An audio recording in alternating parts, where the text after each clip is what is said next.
Hello friends, my name is Disha and welcome to this channel Medipedia. आज मैं आपके लिए लेके आई हूँ डब्ल्यूबीसी काउंट पर एक एमसीक्यू क्लास जो बहुत इंपॉर्टेंट है state as well as central की वैकेंसीज के लिए। So let's start. First question is which are act as license of RBC in total WBC count.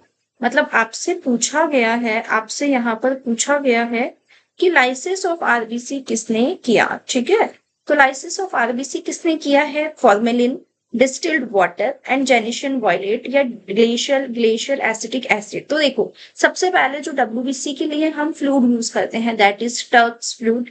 And Turks fluid में तीन चीजें होती है। कौन कौन सी? ग्लेशियल एसिटिक एसिड जो कि 2 ml होता है, जेनिशियन वॉयलेट 1% जेनिशियन वॉयलेट जो कि 1 ml होता है, एंड डिस्टिल्ड वाटर 97 ml होता है। मतलब कि ये जो ए वाला आपका ऑप्शन है, ये जो आपका ए ऑप्शन है, ये तो यहाँ पर ही कट हो गया है। ठीक है, ये तो यहाँ पर नहीं हो सकता। ठीक है, अब बात की जाए डिस्टिल्ड वाटर, तो देखो डिस्टिल्ड वाटर का काम कहीं पर भी लाइसिस का तो नहीं है। ठीक है, नहीं है लाइसिस का काम, तो या तो जेनेशियन वॉयलेट होगा या फिर ग्लेशियल एसिटिक एसिड होगा। अब देखो, जो जेनेशियन वॉयलेट है इसका काम क्या होता है? इसका काम होता है, एक तो क्या कह सकते हैं हम कि यहाँ पर जेनिशियन वॉयलेट का काम है कि उसने जो डब्ल्यूबीसीज है उन्हें वॉयलेट किया, ब्लू किया। ठीक है, बट उसने लाइसिस तो नहीं किया। लाइसिस काम किसका हो सकता है? एसिटिक एसिड का काम हो सकता है। तो आपका सही जवाब क्या होगा? आपका सही जवाब होगा ग्लेशियल एसिटिक एसिड। ठीक है, this is the correct answer, glacial acetic acid. Formalin ने लाइसिन ही किया डब्ल्यूबीसी को, बल्कि ये तो बहुत अच्छा फिक्सेटिव है, प्रिजर्विंग है, जो कि आरबीसी काउंट में हम यूज करते हैं हायम्स फ्लूइड में। डिस्टिल्ड वाटर कुछ नहीं कर सकता। ठीक है, ऑस्मोसिस कर सकता है लेकिन टीएलसी के लिए स्टैंडर्डली नहीं है।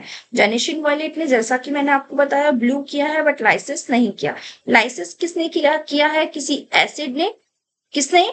डब्ल्यूबीसी, वो आरबीसी को लाइस किया है। एंड साथ ही में जो डब्ल्यूबीसी के न्यूक्लियस है उसको भी बहुत अच्छे से प्रिजर्व किया है। ठीक है, next question is marking of WBC pipette is 101, 111, 11 या 10। अब देखो यहाँ पे मैं आपको इमेज शो करना भूल गई हूँ। तो देखो, सबसे पहले क्या होता है, जो आरबीसी एंड डब्ल्यूबीसी दोनों पिपेट्स होती है, आप अच्छे से इमेजिन कर सकते हो क्योंकि बहुत अच्छे से आरबीसी एंड डब्ल्यूबीसी काउंट हम पढ़ चुके हैं। आरबीसी की जो पिपेट होती है उसमें भी 0.5 मार्क होता है। उसमें भी आगे चल के कौन सा मार्क होता है? यहाँ पर 101 मार्क होता है। जबकि डब्ल्यूबीसी पिपेट में क्या होता है? 0.5 होता है। एंड साथ ही में वहां कौन होता है? 11 मार्क होता है। तो इसका सही जवाब तो हो जाएगा 11। लेकिन इसी के साथ में इफ आपको पता है कि 0.5 एंड 11 के अलावा वहां पर एक कौन सा मार्क होता है? 1 मार्क भी होता है। आपको पता है कि इस 1 मार्क का क्या यूज है? तो नीचे कमेंट सेक्शन में बताइए। ठीक है, the correct answer is 11. The next question is which anticoagulant blood are used for WBC count? अब देखो, कंफ्यूजन यहाँ पर नहीं बनेगा और थोड़ा थोड़ा बन भी सकता है। नहीं, क्यों नहीं बनेगा? क्योंकि देखो यहाँ पर जो ऑप्शन सी है ना, फ्लोराइड, वो तो नहीं होगा। क्यों नहीं होगा? क्योंकि फ्लोराइड हम यूज कहाँ करते हैं? ब्लड शुगर के लिए, बायोकेमिस्ट्री के लिए। ठीक है, क्वेश्चन हमने देखा नहीं, कुछ भी नहीं किया, हमने ईडीटीए लगा दिया। लेकिन सही जवाब क्या होना चाहिए? सही जवाब होना चाहिए option D, both A and B. ठीक है, बोथ ए एंड बी क्यों होना चाहिए? क्योंकि दोनों ही हम यूज करते हैं, ईडीटीए भी एंड साथ ही में डबल ऑक्सीलेटेड ब्लड भी हम यूज करते हैं। Next question is okay, so next question is main function of glacial acetic acid in WBC diluting fluid is। glacial acetic acid का WBC diluting fluid में क्या काम है? ग्लेशियल एसिटिक एसिड की बात की गई है, तो अभी मैंने कहा WBC इसको प्रिजर्व करता है एंड आरबीसी इसको प्रिजर्व करता है, या WBC आरबीसी इसको लाइज करता है, नन ऑफ अबव। अब देखो, अब हमें ये क्वेश्चन, ये आंसर तो पता है कि इसका क्या होगा, ऑप्शन सी ही होगा। ठीक है, यही होगा क्या? देखते हैं हम। हाँ, बिल्कुल यही होगा। लेकिन ऑप्शन ए क्यों नहीं हुआ? क्योंकि अभी तो हमने बात की ना कि वो डब्ल्यूबीसी को प्रिजर्व करता है। तो ध्यान से देखिएगा, मैंने बात की थी कि ग्लेशियल एसिटिक एसिड है वो डब्ल्यूबीसी के न्यूक्लियस को प्रिजर्व करता है, डब्ल्यूबीसी को नहीं। इसलिए ऑप्शन ए यहाँ पे नहीं हो पाया है। ठीक है, next question is a increase WBC count is indicative of which disease. तो अभी हम ये कह सकते हैं कि जब भी एक वैल्यू होती है, कितनी होती है नॉर्मल WBC काउंट की वैल्यू 4000 10,000 या 11,000। इफ 4000 से कम है तो उसे हम कहते हैं ल्यूकोपीनिया, एंड 11,000 या 13,000 14,000 से ज्यादा है तो उसे हम क्या कहते हैं, ल्यूकोसाइटोसिस कहते हैं। अब आपसे पूछा गया है कि ल्यूकोसाइटोसिस कब होगा, लूपस, ल्यूकेमिया, एनीमिया या मिलेनोमा। अब देखो इंपॉर्टेंटली तो क्या होता है, ल्यूकेमिया में ही इंक्रीज होगा। तो आपका सही जवाब क्या हो जाएगा, option B is correct answer. लेकिन एनीमिया क्यों नहीं, तो देखो इफ आपने मेरी वीडियो देखी होगी जहां पर मैंने WBC काउंट की बहुत छोटी सी समरी या हम कह सकते हैं शॉर्ट नोट बना के दिया था, वहां मैंने आपको बताया था कि ल्यूकोसाइटोसिस एनीमिया में भी होता है, लेकिन बहुत रेयर या हम कह सकते हैं कुछ एक एनीमिया, जैसे कि ए प्लास्टिक एनीमिया में ल्यूकोपीनिया होता है, मेगालोब्लास्टिक है, आयरन डेफिशिएंसी है, उसमें कौन सा होता है, एनीमिया होता है, ल्यूकोपीनिया होता है। Leukaemia is blood cancer, and blood cancer में मोस्ट ऑफ द टाइम क्या होता है, ब्लड कैंसर एक मैलिग्नेंसी है WBC की, इस कंडीशन में क्या होगा, हमेशा ल्यूकोसाइटिस होगा, WBC का काउंट इंक्रीज होगा। ल्यूपस में क्या होगा, ल्यूपस में WBC काउंट कम भी होता है, कभी कभी नॉर्मल भी होता है। एनीमिया RBC को अफेक्ट करती है, WBC इंक्रीज को इफेक्ट नहीं करती है। बट आपने इस वीडियो की WBC काउंट की आपने समरी देखी होगी, तो वहां पर मैंने आपको एनीमिया भी बताया हुआ है कि ल्यूकोपीनिया को कैसे अफेक्ट करता है। मिलेनोमा में WBC काउंट का कोई लेना देना नहीं है, तो आपका सही जवाब क्या हो जाएगा, ऑप्शन बी ल्यूकेमिया। तो low total leukocyte count is term as, low total leukocyte count को क्या कहा जाता है, ल्यूकोसाइटोसिस मतलब ऑप्शन ए, ल्यूकोसाइटोसिस मतलब WBC का बढ़ना, ल्यूकोपीनिया WBC का कम होना, ल्यूकोलाइसिस मतलब WBC का टूटना, एंड ल्यूकोसाइट्स मतलब अपने आप में ही WBC, जो कि आपको यहाँ इस इमेज में मैंने बताया हुआ है। नेक्स्ट क्वेश्चन है the SI unit of TLC is. अब SI यूनिट क्या होती है, तो SI यूनिट यहाँ पर क्यूबिक माइक्रोमीटर मतलब कि CU म्यू एम, ठीक है, ये होती है क्या म्यू M3, ठीक है, इस पावर 3 ये होती है, या मिलीमीटर MM, या CU क्यूबिक मिलीमीटर क्या होती है, ठीक है, आपको ये बताना है। तो देखो SI यूनिट वैसे तो क्या होती है 10⁹ पर लीटर होती है, बहुत ज्यादा इंपॉर्टेंट है ये जो चीज है ना, ये बहुत ही ज्यादा इंपॉर्टेंट है, ठीक है, ये आपको पता होनी चाहिए। लेकिन हम क्या कह सकते हैं, सेल्स पर क्यूबिक mm भी तो कहते हैं ना, 4000 to 11,000 सेल्स पर क्यूबिक mm। इससे म्यूएल को, माइक्रोलीटर को, इफ ये क्या है, माइक्रोलीटर की वैल्यू है, माइक्रोलीटर को इफ आपको लीटर में चेंज करना है तो क्या किया जाता है, 10⁻⁴ से करेक्शन किया जाता है, ठीक है। तो आपका सही जवाब क्या होगा, सेल्स पर क्यूबिक mm, ठीक है।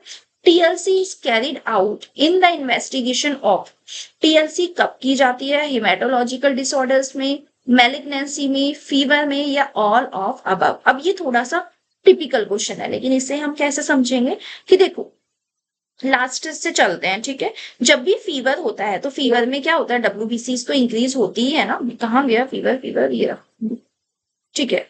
तो जब भी फीवर होता है तो फीवर में WBC इंक्रीज होता है, जब भी फीवर होगा, इन्फेक्शन हुआ है किसी ना किसी वजह से, WBC इंक्रीज होगी। मैलिग्नेंसी मतलब कहीं ना कहीं ल्यूकेमिया, और ल्यूकेमिया में भी WBC इंक्रीज होती है।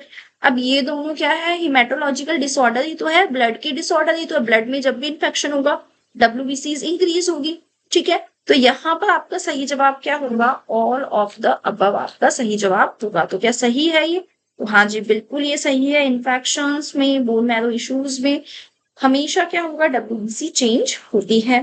The next question is which diluting fluid is used in WBC count, कौन सा यूज किया जाता है, हेम्स फ्लूइड, फॉर्मेलिन, टर्क्स फ्लूइड, या 1% अमोनियम ऑक्सिलेट। तो देखो जो आपका फर्स्ट ऑप्शन है हेम्स फ्लूइड, ये क्या है, ये RBC के लिए यूज किया जाता है। फॉर्मेलिन कहाँ होता है, या तो फॉर्मेलिन एक फिक्सेटिव है, ठीक है, वैसे ये फिक्सेटिव ही है। इफ ये RBC में भी यूज होता है रेड ब्लड सेल्स के काउंट के लिए, तो वहां पर भी ये प्रिजर्वेटिव के जैसे या फिक्सेटिव के जैसे ही काम करता है, वैसे ही एक्ट करेगा।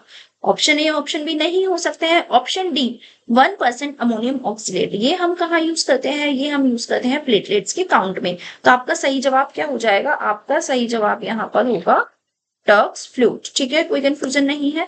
यही आपको यहाँ पर बताया गया है कि टर्क्स फ्लूइड में 3 चीजें होती है, ग्लेशियल एसिटिक, जेनिशियन वॉयलेट एंड साथ ही में distilled water.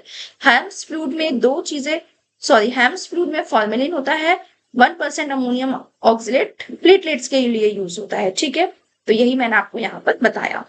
Dilution factor in WBC is option A 10, option B 20, option C 80 या ऑप्शन डी 40। अब देखो यहाँ पर क्या नहीं आया है 1:200, मतलब 200 वाला यहाँ पर ऑप्शन नहीं आया, तो आपने बिना सोचे समझे यहाँ पर बी ऑप्शन को करेक्ट किया।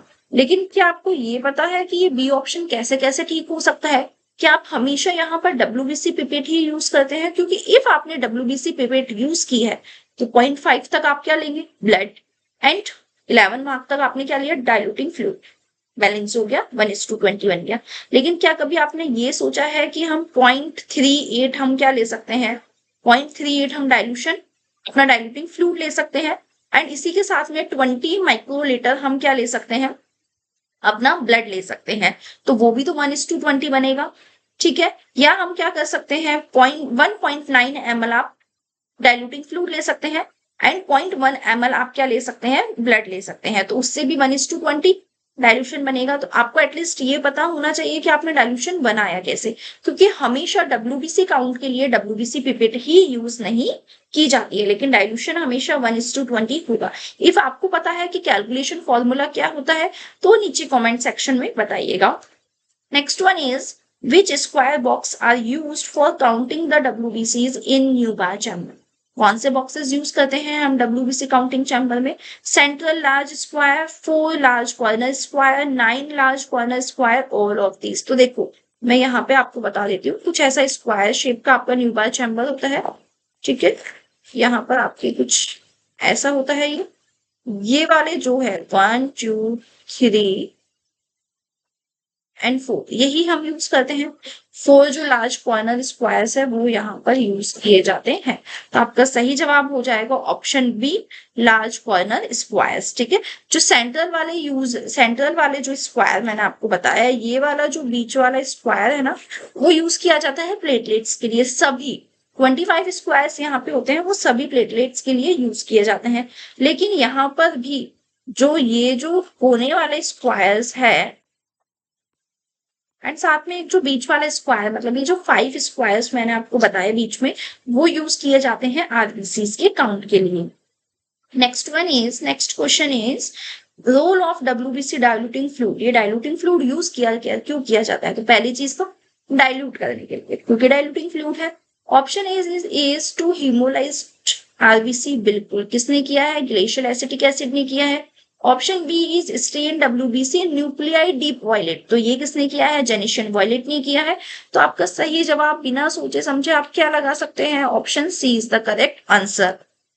ठीक है, next question is the depth factor in WBC is 10, 15, 20 या 25। ठीक है, क्या होगा, 20 होगा।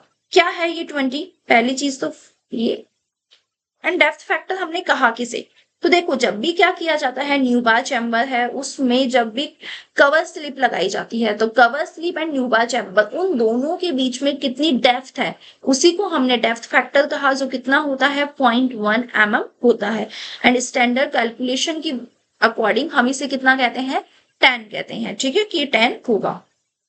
Next and last question for today is normal range of TLC in adults कितनी होती है, 10,000,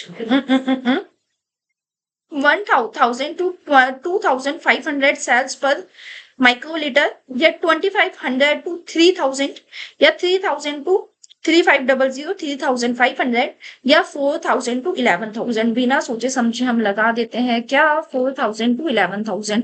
सेल्स बहुत कम होती है आरबीसीज के कंपैरिजन में, लेकिन बहुत बड़ी होती है आरबीसीज के कंपैरिजन में। ये 2 चीजें आपको नहीं भूलनी है। एंड इफ बात की जाए न्यूबॉर्न्स की या बच्चों की, वहां कितनी होती है टीएलसी काउंट, वहां 10,000 to 25,000 सेल्स पर क्यूबिक एमएम हो सकती है, या पर माइक्रोलीटर हो सकती है। दोनों का मीनिंग एक ही है।